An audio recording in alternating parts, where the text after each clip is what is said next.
So the next category of gadgets in iGoogle is finance. So on a more serious note, take a look at some of these finance gadgets. Got a fund investment monitor. Because it tracks investment funds. So if you do these kind of things, it'd be a great place to find some gadgets that could be really useful to you. But there's also just some kind of general ones like money tip of the day, and then some news from different places that you would expect to talk about finance, like Market Watch and Wall Street Journal. Also some cool things like a currency converter if you need that, and a little portfolio that can keep track of stock prices right there on your homepage.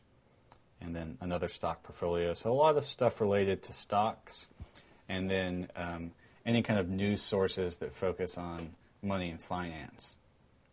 You also got a link to Google Finance. So if you use Google Finance, definitely check out this gadget because it's by Google and going to work really well.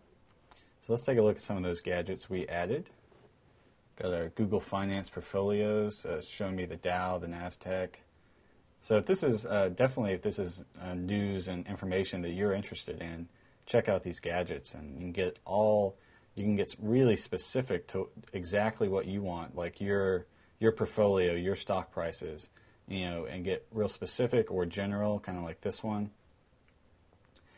And then your news all in one place. So that's what's really cool about iGoogle, is like pulling all this information from different places specific to exactly what you want to know, and all in the convenience of being a Google product and having your Google search and everything right there.